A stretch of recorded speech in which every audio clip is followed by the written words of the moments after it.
Hi dear feminist, and welcome to the second episode of this podcast. Today we will take you through the first part of the second wave of feminism. My name is Miriam. My name is Amira. And I'm Bente, and today I will be your host. Before we start, let's talk a little bit about our school break we had. We call it a May break. What have you done? How are you? It's been 2 weeks. Yeah, everything's fine. The vacation was, the break was a bit too short. It was. It really was, yes. Have you done anything exciting? I went on a bike ride for 60 kilometers.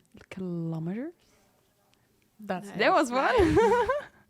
You, Bente? Yes, I went to a football game from Ajax against AZ, which was a really entertaining game to watch. And it was the first time I went there. And what was the score? 0-0. That's sad. Oh, that's a little bit Quite disappointing.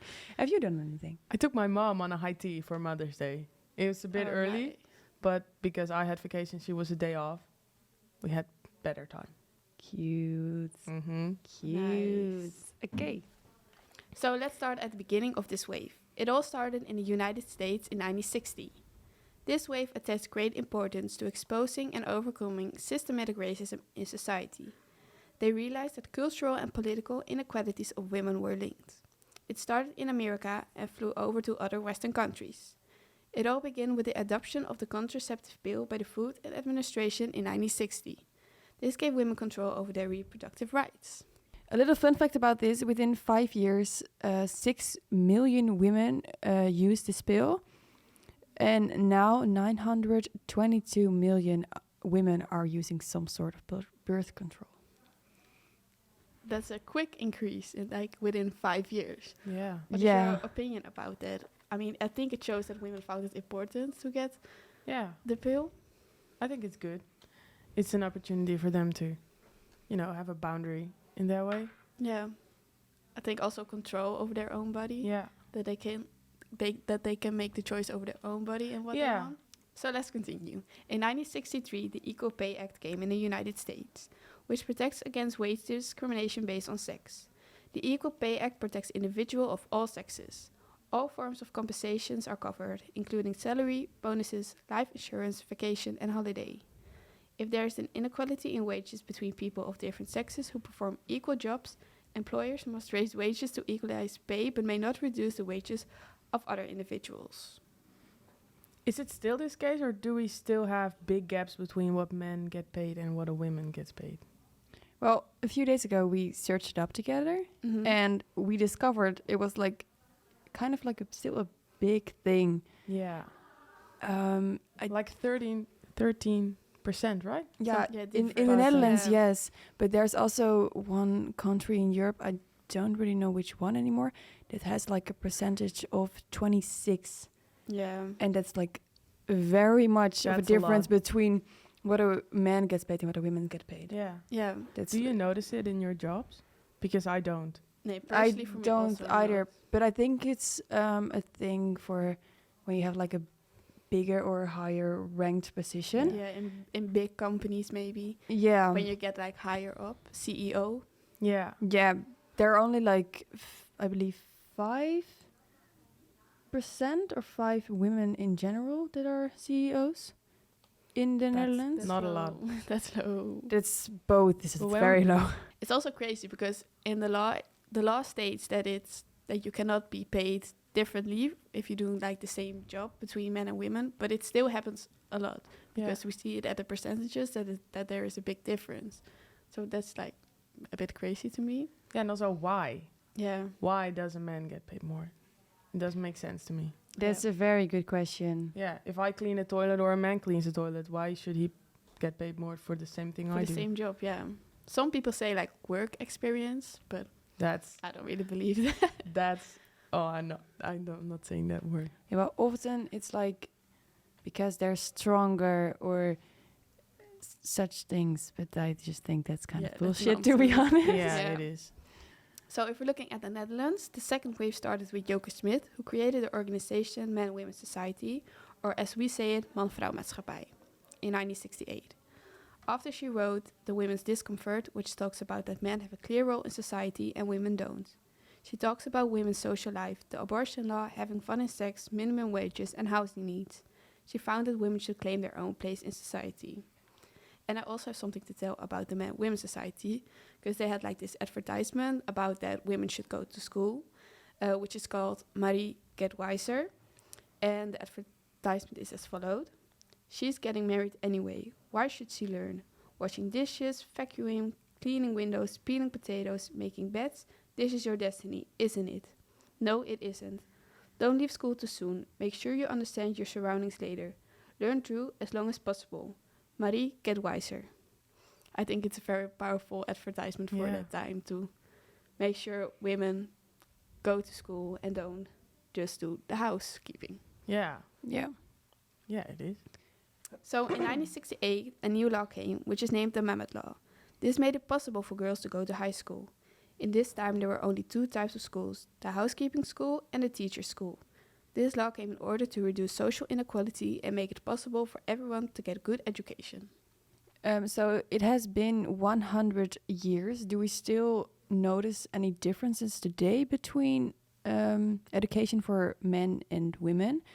Or do you might have some stories of the past? Or Yeah, I think nowadays it's not a big change. I think women and men have the same opportunities to study and to go to school. If we look at our study, there are actually more women than men. Mm-hmm. Very few men. Yeah.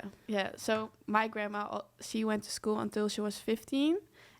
She also went to a housekeeping school, and like the only job that she had was working at a butcher until she got married. And after that, she never worked again, which is nowadays not really what happens. And my grandpa went to a school where he learned how to build things. I don't remember the name of that school. But I do remember he had more opportunities and more choices. He could go to that school, or he could learn for, what's it called? Like a lawyer kind of things, which my grandma had no choice in. Yeah, she no was, opportunities. No, she didn't. There was only 2 opportunities, as we just heard. Yeah. Peeling the potatoes or go to a housekeeping school. Yeah. Or a teacher was also possible. Oh, yeah, that's also true. Nothing more. No. So let's talk a bit about gay rights. The Stonewall riots, also called the Stonewall Uprising, began in the early hours of June 28, 1969, when New York City police raided the Stonewall Inn, a gay club located in Greenwich Village. The raid sparked a riot among bar patrons and neighborhood residents as police roughly hauled employees and patrons out of the bar, leading to 6 days of protests and violent clashes with law enforcement outside the bar on Christopher Street, in neighboring streets, and in nearby Christopher Park. The Stonewall riot served as a catalyst for the gay rights movement in the United States and around the world. Fun fact, these gay bars were operated by the mafia, who paid police officers to look the other way. that's so rad. Yeah, that's so crazy. Yeah. You wouldn't expect that. No, definitely not. No. So in the Netherlands in 1969, the organization Dolle Minas were set up. They were more radical than a Man-Women Society and consisted of men and women. They got their name from Wilhelmina Drucker, who was a prominent figure in the first wave. They did all kinds of protests. Their first public action was on the 23rd of January in 1917, the storming of Nijenrode Castle. Until then, only accessible to male students. The action was followed by the burning of a women's corset at the statue of Wilhelmina Drucker. They also entered the school, and the men that were in the school did not like that those women came in, so they took them and actually kind of threw them out of the school, just as the director.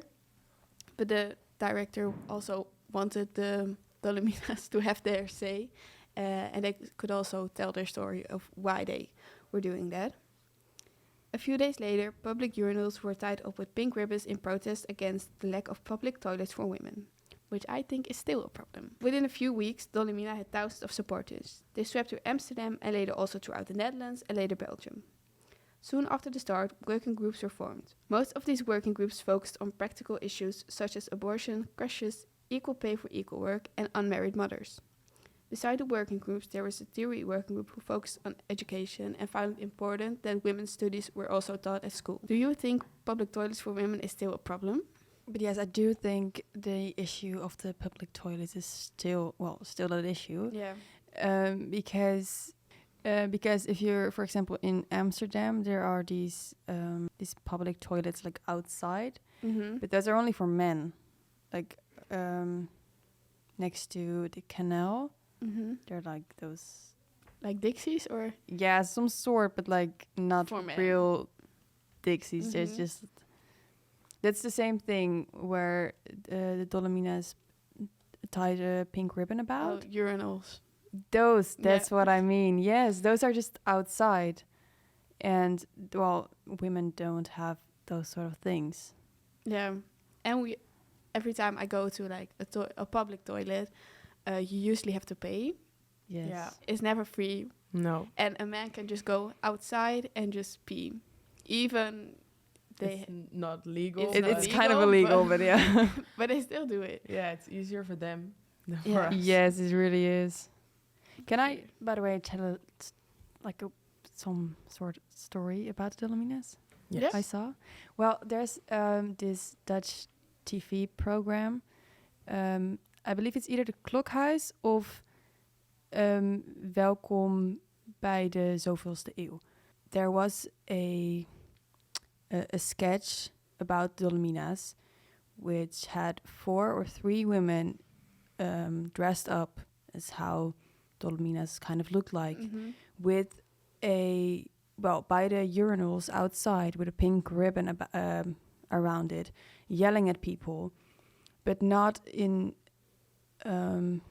It wasn't really in a serious way. It was more. I had the feeling they were like making fun of them. Yeah. So it's kind of weird because it's an educational series, and they're in both shows, like the history parts are taken kind of seriously, but often well done at in a comedy way. But this was not very. It really felt like making fun of them and not making it a fun way for children to learn. So I do think there's a difference about it. I was watching it and I was like, well, this is kind of weird. It's kind of giving a wrong image of how the Dolle Mina's were, I think. So what's also funny about like the Dolle Mina's is that they sometimes men just whistle at you or like say things to you, and they did that to men in their That's good. protests. I hate it when they do that. Yeah. yes, I hate Especially the whistling. I'm like, Oh. Yes. dude, come on. or the winking. Oh, Like, what is the need to wink? I don't get it. My head is saying so many things at that point, and I'm like, be an adult and just go on. Even though you should say something about it. So to see what kind of impact the Dolle Mina's had on society, and more specific on the Netherlands, because they were a Dutch group, I thought it would be fun to go through a list of what their goals were, and to see if there still needs to be changed or that they actually have been changed. And the first one is more and better sex education and information. I remember in high school I had a subject, we call it verzorging. I don't know what it is in English, but we had cooking and also sex education. But I remember there was one lesson and we had a pretty new the teacher. It was one of her first lessons in our class, and she had a red bag with, sex things in it to try and explain to us. But because, we were 13 and all the boys were making fun of her, she got so embarrassed that we never talked about it again. And it was a lesson of 10 minutes. So that was my sex education at high school. And I'm not sure if it's still like this, but if it is, it should change. Yeah. Because it's not good. Yeah, they skipped it in our year. They were like, no, let's just skip sex education and talk about something different from like biology. Oh, yeah. But I think like sex education might be a little important than all of like biology, because I don't use biology, especially in my daily life. that age when you're like 13. Yeah. I think it's really important. There's this whole thing in Holland going on right now that they have it in elementary school. What do you think about that? Maybe a little bit early for them to think about.